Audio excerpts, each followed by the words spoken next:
sekali kita kembali bersua di kesempatan sore hari ini dan saya berada di lobi utama kampus Universitas Patriarta Makassar dan saat ini kita akan berbincang masalah soal akademik di mana ada merupakan satu trigger penentuan kualitas sebuah universitas terhadap para lulusan tentu mengenai masalah bidang-bidang fakultas apa saja yang mereka jalani sepanjang mereka mungkin prestasi ataupun berkuliah di Universitas Patriarta Makassar. Baik, di samping saya atau di studio kita telah hadir di ruang terbuka ini salah satu wakil rektor ya, bidang akademik. Yakni Bapak yang masih muda ganteng. Ini kita culik kesibukannya, Bapak Suhendra SMM CFM. Assalamualaikum Pak. Waalaikumsalam warahmatullahi wabarakatuh. Sehat? Alhamdulillah sehat. Sudah waktunya sebentar Pak ya? Iya, boleh. Ya, kita sedikit berbincang masalah bidang akademika di Universitas Patriarta ini dan salah satu universitas yang saya lihat berbeda dengan umumnya ya dengan universitas lainnya di mana sini terapan lebih dikedepankan. Kemudian saya lihat banyak lulusan yang dipakai bahkan masih berkuliah dan saya dengar tadi kemudian sudah diminta order ya, diorder oleh beberapa instansi industri dan juga perusahaan-perusahaan. Nah, sebenarnya di sini akademik apa saja yang menonjol dan kemudian menjadi andalan dari sebenarnya hampir semua prodi, Pak. Hampir semua prodi itu punya pasar masing-masing, baik di kesehatan, di teknik dan ekonomi. Kenapa? Karena di Patriarta semua alumni itu jauh sebelum. Jadi sebelum pemerintah dalam ini Kementerian Pendidikan menetapkan bahwa ada SKPI, surat keterangan pendamping ijazah, Patriarta sejak 2013 itu sudah melakukan pembekalan sertifikasi terhadap alumni-alumninya. Nah, ini salah satu poin yang menyebabkan kenapa Patriarta alumninya itu mudah terserap. Karena ketika orang berbicara hanya tingkat kelulusan, kami menyampaikan mereka bisa apa. Itulah yang disebut tadi dengan terapan. Nah, pengakuan terhadap apa yang mereka capai kemampuan ini dilakukan oleh lembaga di luar Patriarta. Sehingga penilaiannya lebih fair bahwa ketika dinyatakan kompeten pada bidangnya, betul-betul kompeten karena dinilai oleh bukan pengajar sendiri, tapi dinilai oleh lembaga lain yang terlisensi dari negara. LSP di bawah BNSP dan ada juga LSP di bawah BSN. Dan itu fair karena penilaian kualitas ya? Penilaian kualitas. Jadi mahasiswa yang lulus dibekali ijazah menunjukkan mereka mengetahui apa. Tapi sertifikat kompetensi menyatakan mereka bisa apa. Nah, inilah sebabnya ketika mereka belum selesai, mereka sudah punya sertifikat kompetensi, ketika diketahui oleh pasar, ini sudah bisa diserap. Kenapa? Karena sudah bisa menunjukkan kemampuannya sebelum dia mencapai gelar sarjana. Jadi kadang mahasiswa ketika melakukan magang, praktek kerja lapang, itu yang hanya 2 bulan, akhirnya diminta untuk bertahan sampai 6 bulan, sampai setahun. Kenapa? Karena bermanfaat sekali. Kemampuannya bisa ditunjukkan tanpa merekrut tenaga kerja secara definitif.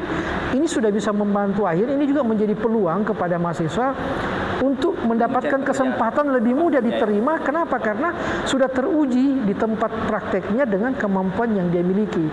Sehingga kadang kami harus mengejar mahasiswa ke tempat KKP untuk diizinkan menyelesaikan studinya yang tinggal selangkah. Sana ya? Karena sudah kenakan bekerja, dapat duit. Padahal ketika dia sarjana pasti kan ada otomatis penyesuaian terhadap pendapatannya. Dan itu otomatis pasti tidak susah lagi karena tidak susah dipanggil ya. Tidak susah. Nah, ini yang jadi artinya semacam tantangan, kemudian PR. Satu sisi memang kita mau menelurkan beberapa mahasiswa yang berkualitas siap pakai. Di sisi lain mungkin kita secara promosi belum banyak ya, karena saya lihat ini di Kaltara misalnya dari 1000 itu yang diundang hanya sekitar berapa 7 orang.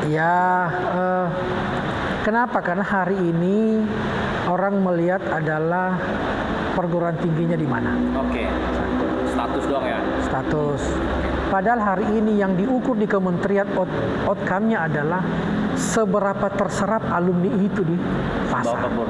Seberapa bisa memberi manfaat kepada masyarakat. Nah, Selain mahasiswa ini dibekali dengan keterampilan, mereka juga diajar untuk memiliki jiwa kewirausahaan. Jadi menjadi pengusaha. Entrepreneur. Oke. Mahasiswa kami ada di bidang teknik itu, informatika sudah punya usaha sendiri, yang teknik mesin punya bengkel sendiri, merancang mesin sendiri, dan mesinnya memang yang dipergunakan di masyarakat. Bukan memproduksi mesin untuk dibeli masyarakat, tapi membuat yang dibutuhkan oleh Yang masyarakat. banyak massa ya, secara massa bukan personal ya. Oh bukan, jadi tergantung karena sekarang mesin kan tidak boleh diproduksi secara massal Pak, tapi berdasarkan kebutuhan. Dia merancangnya sesuai dengan itu. Itu contoh di bidang teknik. Kemudian di bidang perawat di kesehatan, contohnya di keperawatan alumni kami ada yang ke Timur Tengah Pak. Masya Allah. Diterima di Timur Tengah. Di perawatan juga. Di keperawatan, iya. Kesehatan berarti ya. Kesehatan, dia kontrak 2 tahun, mau balik diminta lagi perpanjang, minta Luar negeri perpanjang. itu atas lisensi pemerintah atau memang perusahaan atau Jadi setiap lembaga? kami ada kerjasama Pak dengan perusahaan yang penyalur, tapi khusus tenaga kesehatan ke Timur Tengah. Dan dia kerjanya di mana? Di rumah sakit apa Di rumah sakit. Di rumah? Di rumah sakit. Nah, selain itu juga di bidang kesehatan yang lain ada alumni kami yang terserap di industri kesehatan penerbangan. Jadi kekhususan kalau di perawat penerbang itu kemampuan menangani pasien, mengawal pasien ketika melakukan evakuasi dengan pesawat. Yang flight nurse itu ya? Flight nurse. Oke. Nah, itu ada sertifikasinya juga, sehingga dia mudah diserap. Nah, dia ini sekarang mainnya Jakarta, Singapura, Dan Jakarta. sertifikasi itu udah ada dua lagi ya. Begitu ada sertifikatnya langsung di 100% lah mungkin diterima ya. Ya, kenapa? Karena sertifikat itu diterbitkan bukan oleh kampus, tapi lembaga independen yang menilai. Kami punya juga lembaga Jadi bukan sertifikasi. ujuk-ujuk di sini teman-teman anak Alumninya tidak. Tidak ya? Walaupun Lembaga lain. alumni kami yang mengikuti, yang pengujinya berbeda dengan pengajar. Jadi terbukti bahwa Fair. memang orang lain mengakui. Ya, fair. Dan itu pengakuan dari negara.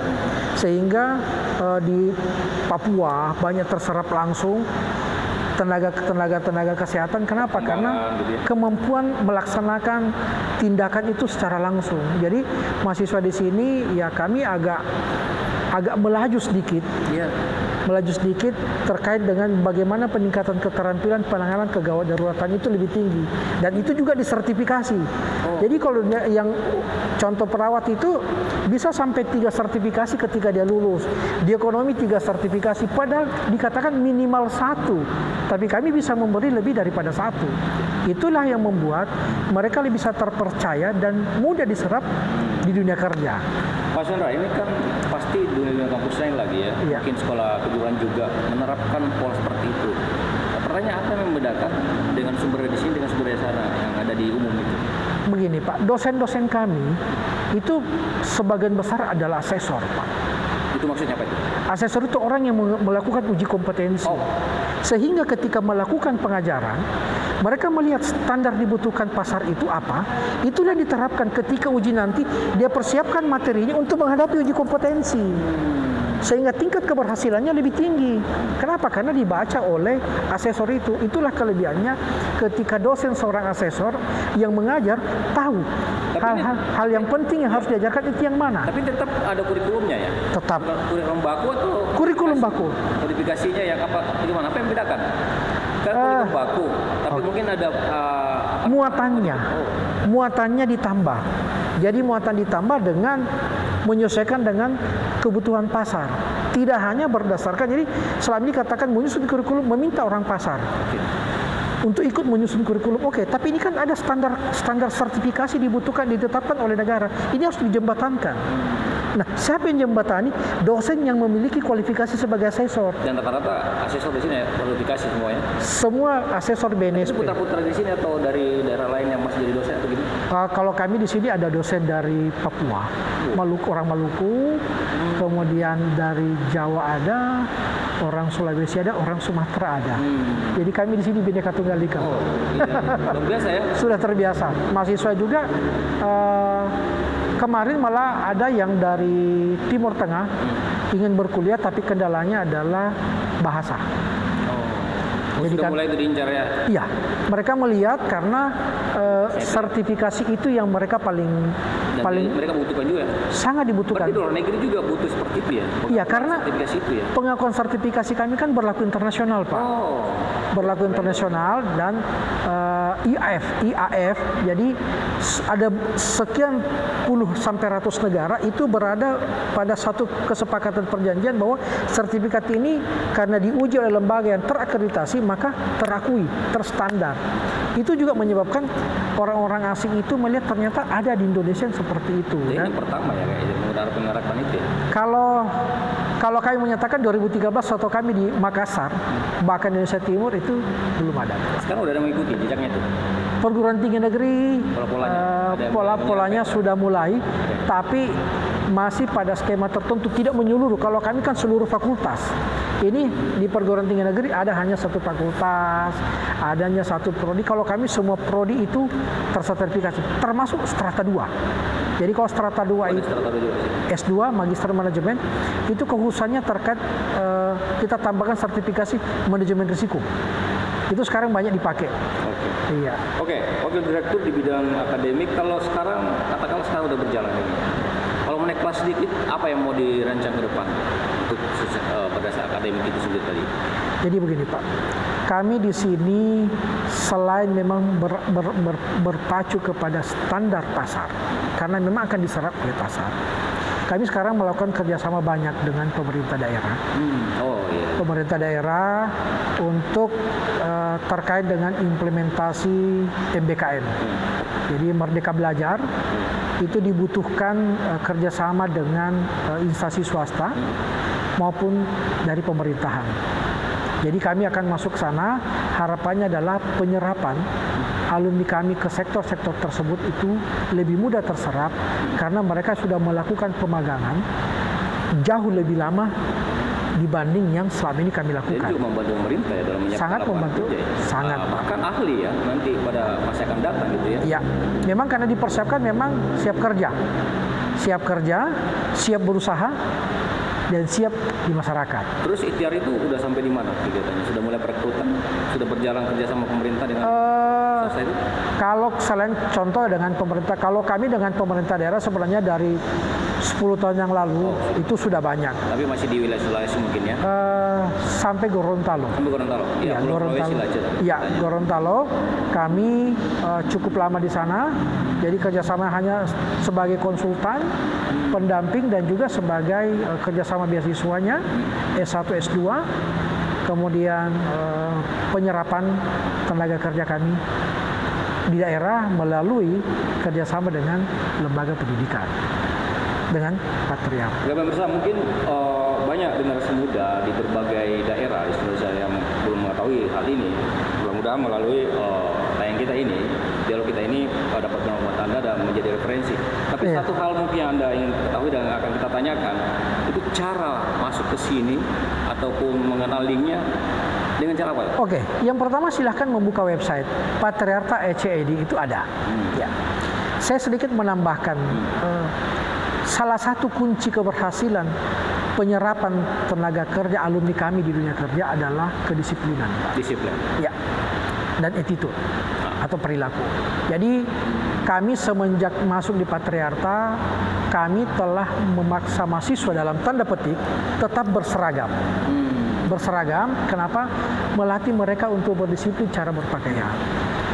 Olah sikap, olah pikir, olah bicara. Itu kita ajarkan.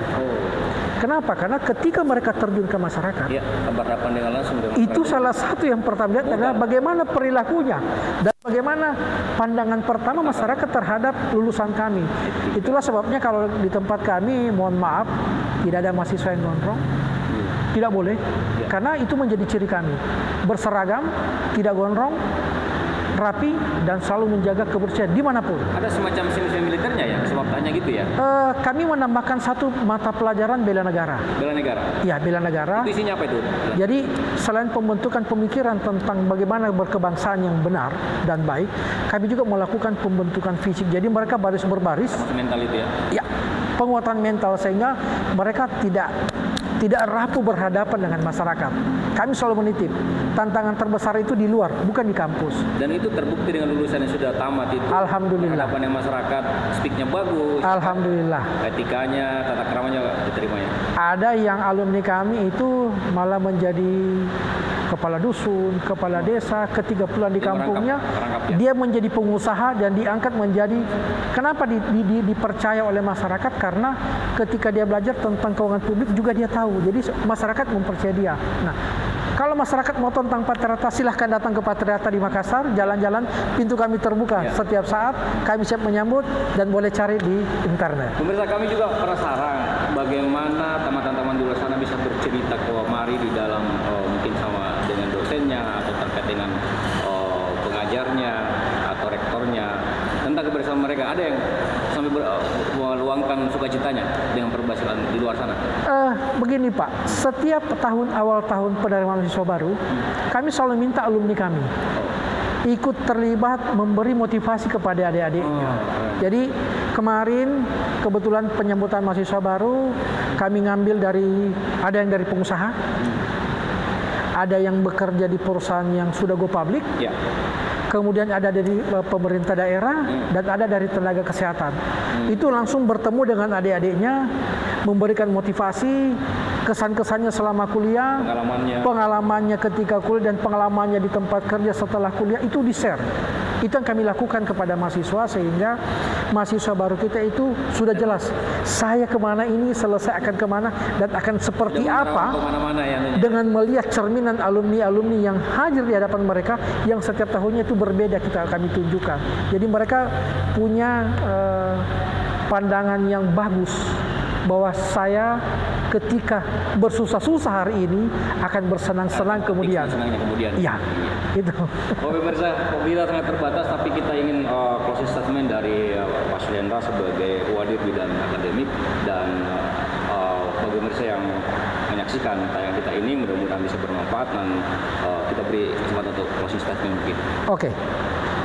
Patriarta dengan slogan mengelola perubahan dengan pendidikan pelatihan, artinya siap merubah dunia ke depan dengan perubahan. Baik. Ya, Bapak Suliandra SSMM dan CFM. Pemirsa, itulah perbincangan kita yang rasanya penuh daging. Dan kami berharap bisa bermanfaat bagi pemirsa di mana saya berada, dan menjadi referensi buat Anda melanjutkan pendidikan jenjang lebih tinggi, terutama dalam universitas. Dan salah satu pilihan terbaik untuk saat ini, khususnya di wilayah timur Indonesia, yakni Universitas Patriarta. Terima kasih atas bersamanya, dan kami berdua mohon maaf jika ada salah-salah kata, dan kita ketemu di lain kesempatan. Assalamualaikum warahmatullahi wabarakatuh. Selamat sore. Selamat sore. Assalamualaikum warahmatullahi wabarakatuh. Siap, Pak. Siap.